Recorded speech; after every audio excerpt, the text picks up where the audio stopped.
Welcome in, everyone, to a Wednesday edition of Bet, the day after the 4th of July. So hope everyone had a safe, happy, healthy 4th of July holiday weekend. I'm Tyler Fulghum in Las Vegas, getting ready to be with you for the next 25, 30 minutes. And it was an American holiday that we were just celebrating. And one great American city can be defined by Skyline Chili, WKRP. It is, of course, Cincinnati, Ohio, and you are going to have a very Cincinnati flavor to this edition of Bet because it's a city right now that is rocking on the diamond, on the pitch as well. Make sure you're following us on YouTube as you see there, but we have a trio of tremendous guests lined up to discuss Cincinnati sports, starting with the Reds. And how about the season for the Red Stockings in the Natty? Entering the year, they were expected to be one of the worst teams in Major League Baseball, near the bottom of the NL Central Division. However, you look on July 5th, and they're now plus 195 to win the NL Central after opening the season at 65-1.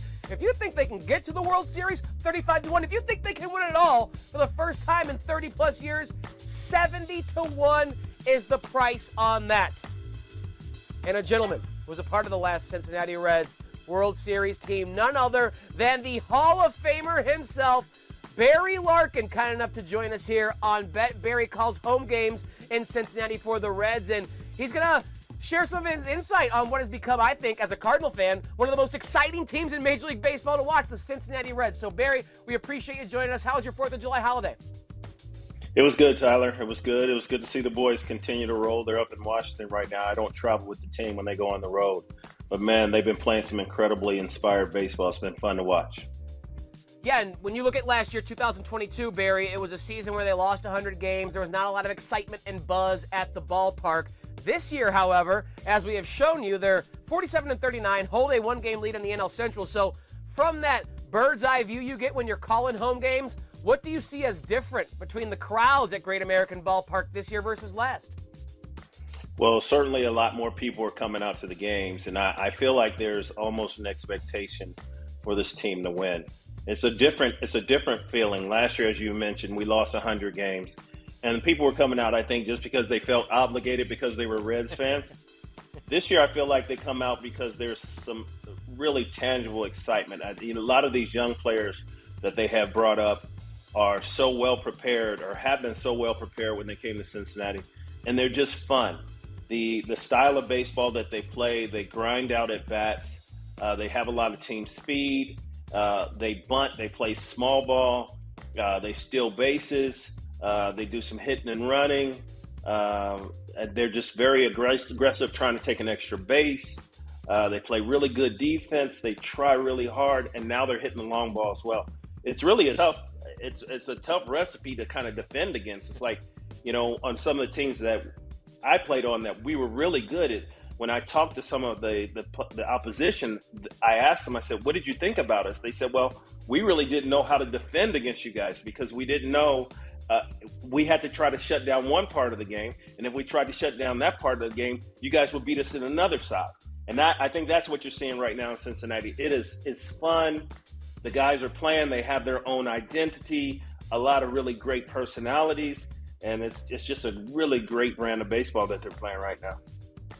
Barry, one of those exciting young players who was brought up midway through the season and kind of sparked the run the Reds have gone on is, of course, Elly De La Cruz. Now, he's a shortstop, third baseman by trade. You, of course, are a Hall of Famer in Cooperstown as a shortstop, so I'm sure you watch him closely to see what he is doing with his athleticism on the diamond. So tell us what you think watching a guy like De La Cruz at his side, his speed, his power, play on that left side of the infield like you did.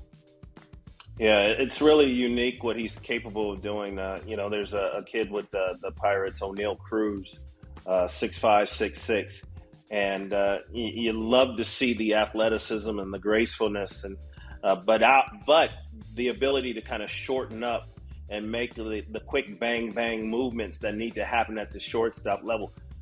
Guys that are that size normally cannot play the position just because they don't have the ability to shrink themselves to that 6-foot mark and play in that really compact kind of position. Ellie's different in the fact that he is so long, 6'5", 6'6", and he does have the ability to shrink himself to make that real quick movement that he needs to make. And, it's just fun to watch. His speed, he's got everything. He hits for power, he hits for average. He defensively he's just solid, but his speed is totally off the charts. I've seen some fast guys. I've played with Dion. I played with Eric Davis, and both those guys are just amazing. Billy Hamilton as well. D. Gordon, just amazing. They were all super super fast. Ellie's super super fast and super super long, and it's just so fun to watch him play. It's must-see TV. When he comes up, everyone gets out their seat, and there's an expectation. And that really, I think that translates to what's happening here in Cincinnati. I feel like the fans have historically kind of waited around for stuff to happen. I think there's an anticipation now with not just Ellie De La Cruz, but some of the other young guys. There's another shortstop named Matt McClain. He has been absolutely amazing. Spencer Steer, a guy that we got in a trade last year from Minnesota. He's been amazing. Andrew Abbott is a lefty that we brought up. He's been amazing. I don't know if there's ever been a time in baseball where 4 players on one team have a really true chance to win Rookie of the Year. But we certainly have that here in Cincinnati. It really is an amazing time right now. And again, you used the perfect word.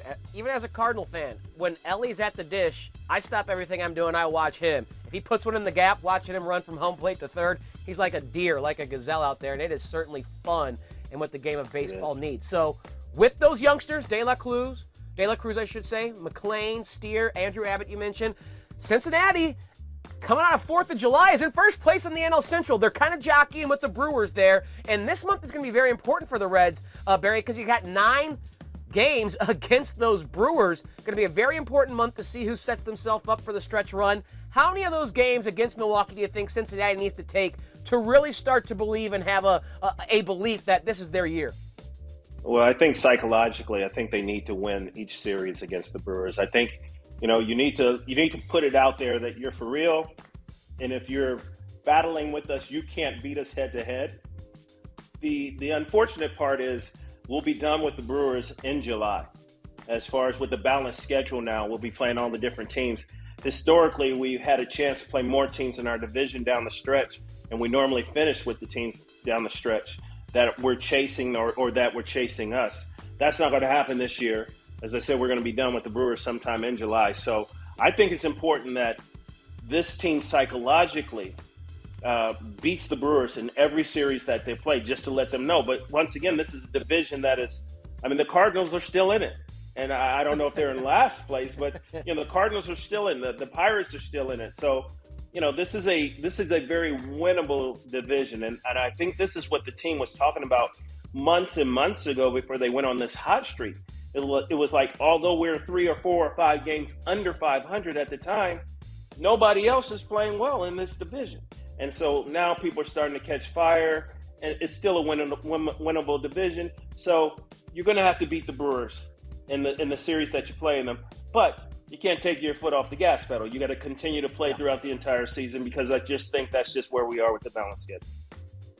Barry, I'm a Cardinal fan. I've said it now 3 times. I think you're being generous saying the Cardinals quit it. I've seen some pretty stinky baseball in St. Louis this year, which we haven't been used to, but my goodness, they are struggling big time. I do want to wrap up with this. Of course, coming off the 4th of July holiday, fireworks, you got apple pie, hot dogs.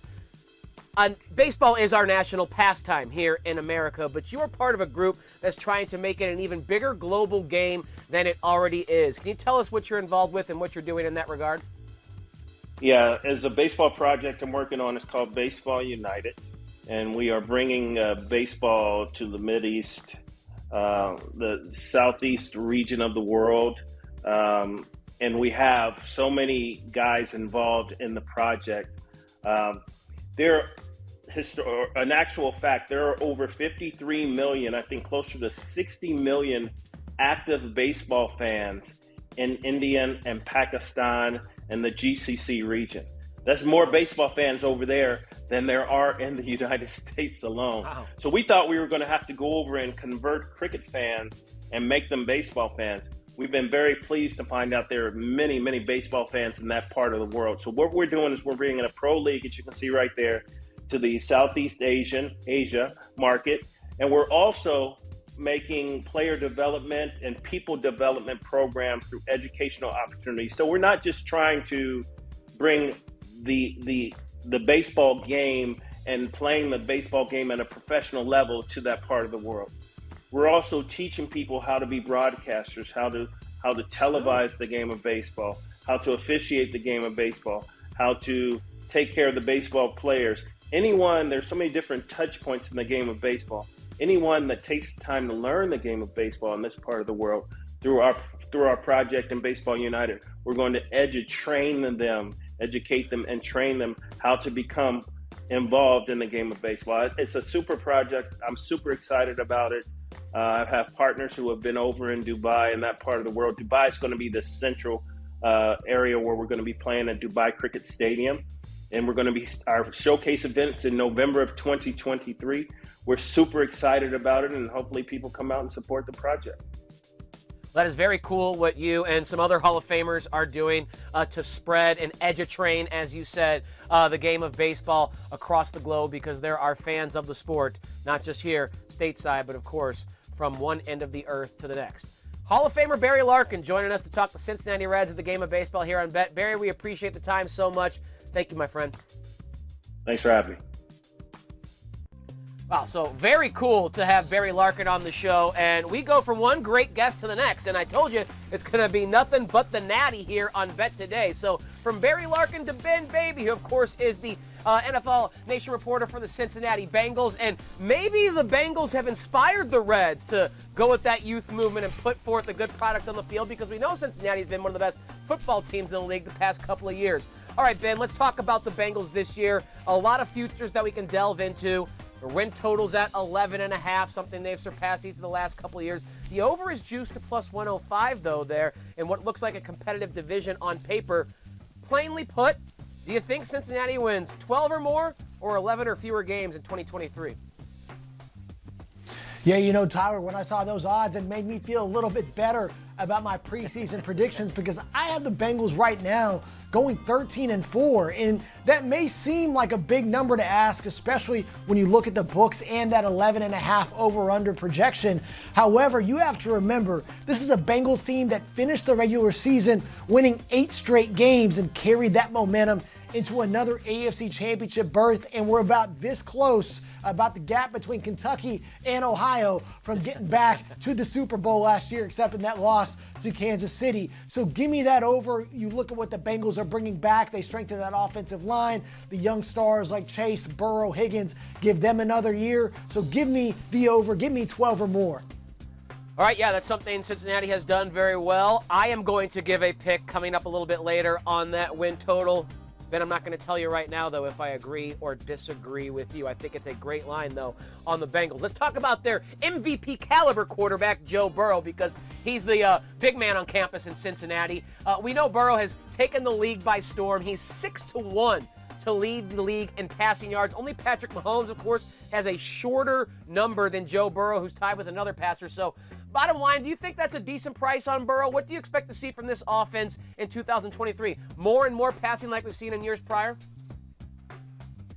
Yeah, Tyler, I know that Joe Burrow's stock is hot. I mean, he got the invite to the Michael Rubin party, so you know he's cooking with gas right now. However, I've got to go ahead and take Patrick Mahomes as my favorite to be the NFL leader in passing yards, even though Burrow is at 6-1. I mean, you go look at what Kansas City was able to do last year. Defenses tried to take away Mahomes and the long ball. He lost Tyreek Hill, had to work with a new set of receivers more or less, and still Patrick Mahomes led the competition by 511 passing yards. Justin Herbert was second behind him in that regard. And while Joe Burrow was in that top echelon, I still think that Patrick Mahomes is the guy to beat. And even if that Bengals offense finds that next gear, kind of what it had in 2021, I still think that gap is going to be too wide. So I'm going to go ahead and fade those Burrow odds, but I'm going to like him in some other categories. No, I'm with you. I would do the same. Again, Mahomes, as great as Burrow is, Mahomes is kind of singular in terms of his ability at the position. So I would much rather bet on Mahomes, who I think is 5-1, than pay the 6-1 price on Burrow. You mentioned Justin Herbert as another name that might interest me a little more than Burrow. But you said that doesn't mean you don't like him to have a big year. How about if we looked at his passing TD prop, which is set at 33.5, Ben, baby? Is that one you'd be willing to go in on? Yeah, I'm going to go down to the bank, down at the banks, get some money, and go ahead and put that in over, if I could, put that in over that 33.5 number. And let me tell you why.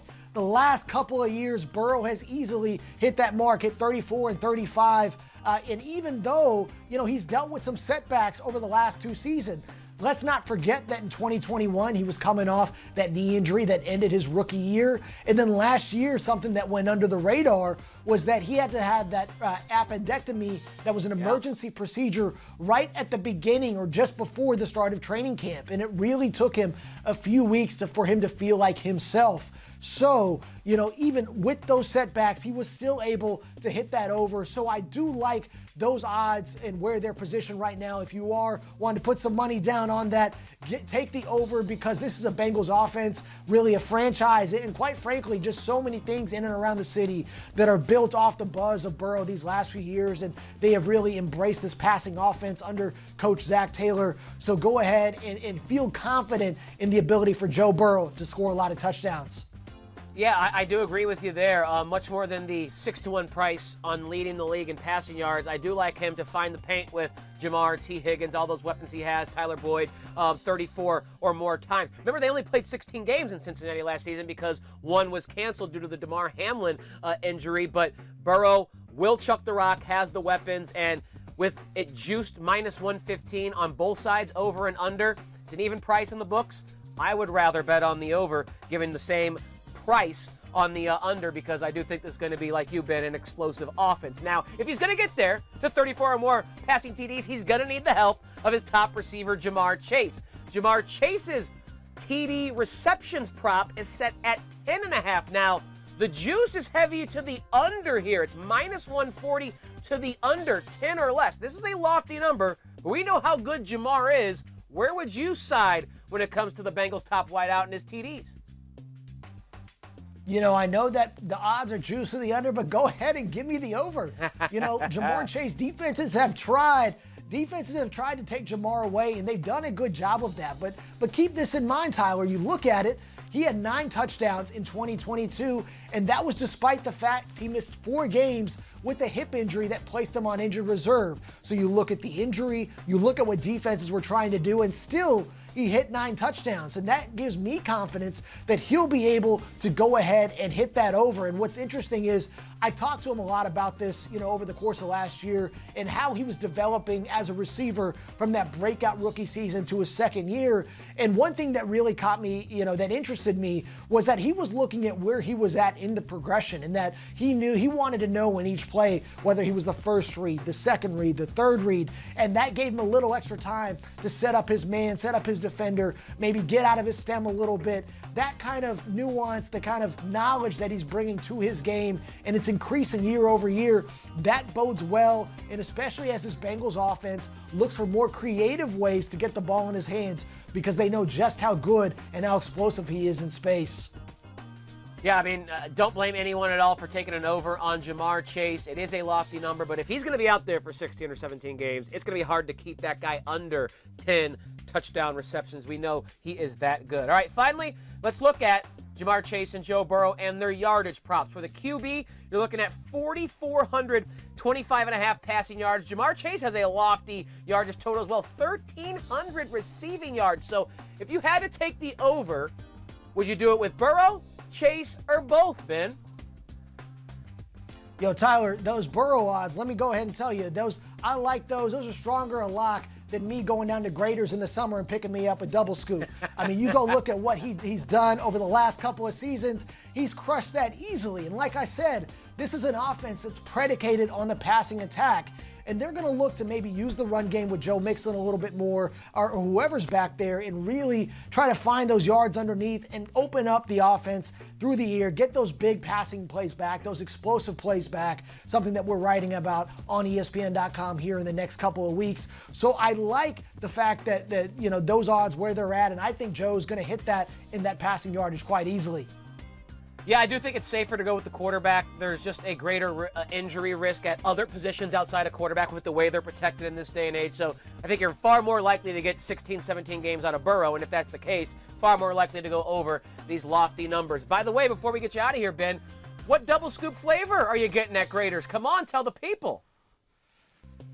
Oh, I think they got a Buckeye Blitz flavor that's pretty good. Bengals play-by-play announcer Dan Horde, who does a good job, just debuted a few flavors a couple weeks ago. Let me tell you, when you're going with ice cream in Cincinnati, you can't go wrong. You can catch me at Graders, catch me at UDF, catch me putting on a lot more pounds than I want to be putting on. But, hey, you got to enjoy the culinary favorites here in Cincinnati. Hey, that's what the summer months are for. Put on those pounds because you'll be working hard all fall and winter covering the Cincinnati Bengals for ESPN. Their NFL Nation reporter, Ben Baby, kind enough to join us here today on on Bet, I should say. Thank you, Ben. All right, let's move from one football to the next. We move from the gridiron to the pitch and bring in now Sebastian Salazar, soccer analyst, to discuss FC Cincinnati, a team at the top of the table in the Major League Soccer table. So to finish out our theme, let's talk about FC Cincinnati, Sebastian. Cincinnati is actually the favorite to win the MLS Cup, plus 425. They have 44 points, as you see, through 20 games played. This is a squad that has been one of the best all season long. Ultimately, do you agree that they should be the favorite? When you look around the league, do you think the odds reflect the true probability that Cincinnati has the best shot to win the MLS Cup? I think I'm gonna make some enemies right now in Cincinnati. I don't think so. One, I think MLS Cup futures at this time of year are a dicey proposition. We're in a summer transfer window, so we don't really know what rosters are going to look like when the playoffs roll around. That's especially the case with FC Cincinnati. They've already sold off one of their best players, a Brazilian named Brenner. They sold him to a team in Italy. Another of their best players, Brandon Vasquez, has been linked with a big money move to Germany. So if they sell Vasquez, forget it. No chance at MLS Cup. Even if they don't sell him, though, I don't see FC Cincinnati coming out of the Eastern Conference. The Eastern Conference usually gives us chaos. If you want value there, go further down the ladder. Look at somebody like Columbus or Orlando. You're getting plus 2,100, plus 2,200 there. But big picture, I think the MLS Cup winner's coming out of the Western Conference. That's where the class in this league is. A lot of people think LAFC because they're the defending champs. Look out for the Seattle Sounders. Plus 1,400 for the Seattle Sounders to win MLS Cup is just an incredible value given their history. Tremendous insight there, Sebastian. Of course, LAFC is the defending champ. They have the second shortest odds behind Cincinnati, so that's another, Western Conference team, but they got to pay a much more expensive price than a team like the Seattle Sounders, which you are mentioning. Hey, even if it's a Cincinnati show, we appreciate the true insight that you're bringing in Major League Soccer. When I look at the odds to be the leading goal scorer in the league, Cincinnati doesn't have a guy above 28-1 in Luciano Acosta, and that's the 7th best odds on the board. So what would you consider the secret to this team's success, since it doesn't seem like they have that super, MVP level star that's carrying them? Yeah.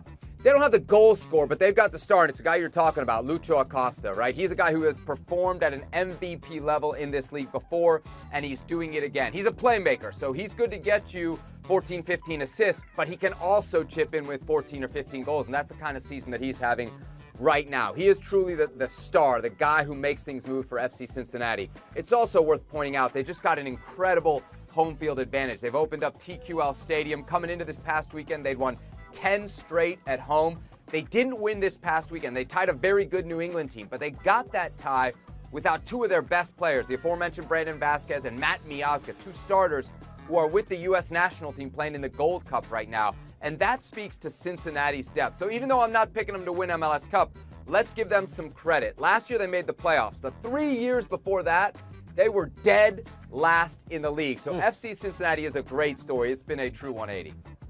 Well, Sebastian, you could almost host the show for me, because within that answer, you were seamlessly leading into my final question for you, which is the U.S. men's national team. You mentioned a couple of Cincinnati players that are up with the national team in the CONCACAF Gold Cup. United States dominated Group A. Now they're in the knockout stage against our friends from the north in Canada, and they will play that game, United States and Canada, this Sunday at TQL Stadium in Cincinnati. So, do you have a play on this matchup in the CONCACAF Gold Cup? A lot of people are seeing goals in this game, but I'm not. There's a couple reasons for that, okay? The United States hasn't brought their best players. Canada hasn't brought their best players to this tournament. So especially in terms of the respective attacks for these teams, I think you're going to see that drop in quality affect how many goals we see scored. The other reality is here, you talk about the group phase, it's a different world from knockout tournament soccer. Not only do players get conservative, managers get conservative. So I really like the under here. It's kind of what are you packaging it with? I say the under 2.5, and I'm going to go aggressive here. The U.S. to win in 90 minutes because it's a big payout there at plus 310. You want to be a little bit more conservative, you take the U.S. to win in under 3.5 goals. I think that's still plus 120, so a real good value there. If you're really nervous about the United States, which I don't think you should be, I think this is a very weak Canada team. You could take the U.S. to advance and under 2.5, and that covers you even if the U.S. wins in extra time or in penalty kick shootout. So I think the U.S. here a pretty good bet to get through to the semifinals, and at plus 275 to win the whole tournament, not a bad value either there, the U.S. men's national team. I love it, Sebastian. A little parlay there to juice the appetite of the bettor, plus 310. Kind of said, going from conventional wisdom, Ziggy, when everyone else is zagging, under 2.5 goals and the United States to win. Sebastian, great stuff. It was a pleasure chatting with you. You'll be back with us Monday to preview the Women's World Cup. So make sure you're locked into Bet for more Sebastian, who does a great job as our soccer analyst. Thank you, Sebastian. Great to be with you, always. All right, I am about to let you go. But before I do, I have to return to that future that Ben Baby was talking about with the Cincinnati Bengals. Listen, I am very bullish on the Bengals offense, as you heard me agreeing with most of what Ben Baby had to say when talking about Joe Burrow, when talking about Jamar Chase. However, that win total, 11.5, I'm going to go under. I know Ben was over. He thinks this is going to be a 12-5 team. I think 11-6 will be a very good season. 10-7 will be a very good season and may win the AFC North, which looks like on paper to be what we thought the AFC West was going to be last year. We thought it was going to be the greatest division ever. It didn't work out that way. I think with Lamar Jackson back and healthy, a new offensive coordinator, with the second year of Kenny Pickett and Mike Tomlin never finishing below 500, and a second year of Deshaun Watson in Cleveland and a full offseason to actually work and practice with his teammates and a really good roster in Cleveland, this is going to be a difficult division to stack up some wins. So I'm going to go under. Again, I think if you finish 11-6 in this division, you have earned those 11 victories, and you've probably earned a division crown. But I just don't know if 12 or 13 wins is out there for any of these four teams because they are going to beat up on each other. So I love you, Ben, baby. I'll have to come visit and get some ice cream with you, but I'm going under 11.5 wins for the Cincinnati Bengals. How about that natty show? WKRP, Skyline Chili, 3 great guests. We'll see you back here Monday, everyone, on Bet.